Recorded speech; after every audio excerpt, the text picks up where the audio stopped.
ਤੁਹਾਡੇ ਖਿਦਮਤ ਵਿੱਚ ਹਾਜ਼ਰ ਹਾਂ। ਪਿੰਡ ਦਾ ਨਾਂ ਹੈ ਜਾਨੀ ਚੱਕ, तहसील खारियां, जिला गुजरात। मैं इस वक्त मौजूद हाँ ढल समा जीटी रोड के सामने सराय आलमगीर और बैक साइड वजीराबाद खब्बे हथ मुड़दे तकरीबन 1.5 किलोमीटर दूरी ते जानी चक खुर्द नाम दा पिंड मौजूद है। याद रखना है तहसील खारियां और जिला गुजरात दा पिंड जिहदा नाम जानी चक है। जिला मंडी बहाउद्दीन दे अंदर भी जानी चक नाम दा पिंड मौजूद है और एक उसे जिले दे अंदर तहसील फालिया दे अंदर भी जानो चक नाम दा पिंड मौजूद है।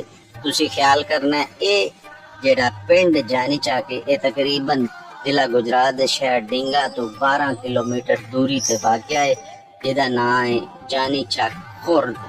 आओ इस पिंड चलने ते तुहानू इस पिंड दी सैर करवाने। इस पिंड दे बंदियां ने मैनू मैसेज किया कि जनाब साडे पिंड दी भी वीडियो बनाओ। मैं इन्हां दे नाल वादा कीता सी, अपने वादे दे मुताबिक मैं हाजिर और वीडियो हाजिर खिदमत है।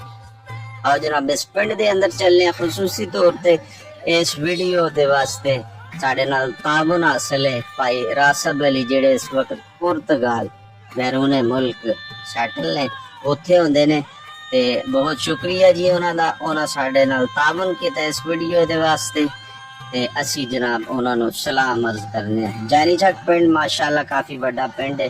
350 घर ने ते तकरीबन 5 मस्जिदां ने इस दे विच ते बच्चियां दे वास्ते दरस भी जेड़ा दीनी तालीम हासिल करन दे वास्ते ज़ेरे तामीर है और बच्चियां दी दीनी तालीम दे वास्ते दरस बन चुकिया है। ते इस पिंड दे अंदर एक 5वीं क्लास तक सरकारी स्कूल भी मौजूद है।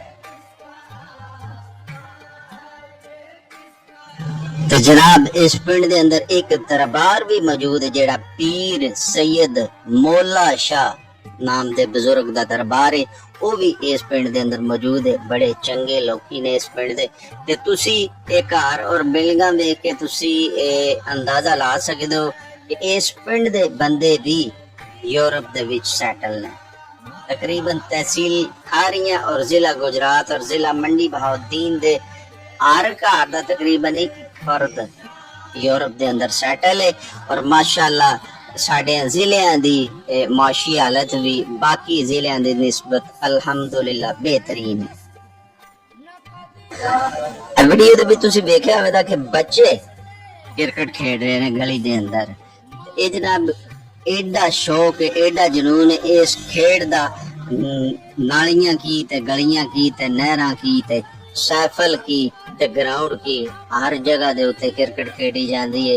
ते एडी भैड़ी टीम साडी इंटरनेशनल लेवल ते जदों भी कोई मैच होंदा, चंगा मैच होंदा, असी सारे जुड़ के वेखने जी अज इंडिया दे नाल मैच है, उसे वेले जनाब खे कर देंदे ने ते उत्थे साडी इज्जत नू हाक दे विच मिला के आ जांदे ने। अल्लाह जानदा इन्हां नू की सुंघाया ने, जिस वेले काम दा मैच आंदा ते इन्हां दी बस हो जांदी।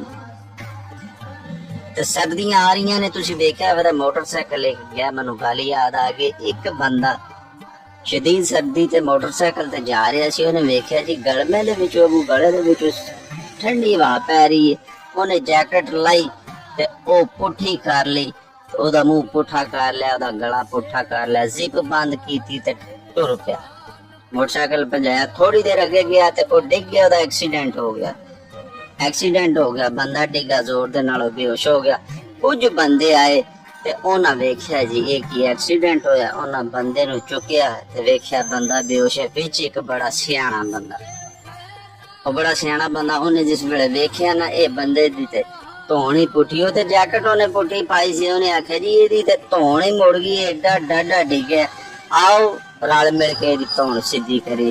और जनाब चंगा भला बंदा सी ते उन्हां मरोड़ मराड़ के ओदी धौन सीधी करदियां ओदी धौन दे कड़ाका कट छड़े। ते इंज दे सियाणे बच्चियां तो बंदियां तो भी बचिया करो। ते एडे सियाणे बंदे ओ आखदे ने नीम हकीम ते खतरा जान ते नीम मुल्ला ते खतरा ईमान। इसे तरह ये नीम सियाणा बंदा भी जेड़ा ना ये भी लै दे जांदा जी। जानी चक दा अपर व्यू तुसी वेख रहे हो जनाब, बेहतरीन व्यू है ते बड़ा सोहना पिंड है। ਤੇ ਜਨਾਬ ਇਹ ਵੇਖ ਰਹੇ ਹੋ ਤੁਸੀਂ ਮਸਜਿਦ, ਕੈਸੀ ਪਿਆਰੀ ਮਸਜਿਦ ਹੈ ਤੇ ਸਕਾਈ ਵਿਊ ਹੈ ਨਜ਼ਰ ਆ ਰਿਹਾ ਤੁਹਾਨੂੰ। ਤੇ ਜੇ ਵੀਡੀਓ ਲੱਗੀ ਚੰਗੀ ਤੇ ਇਹਨੂੰ ਅੱਗੇ ਵੀ ਸ਼ੇਅਰ ਕਰਨਾ ਹੈ ਤੇ ਸਾਡੀ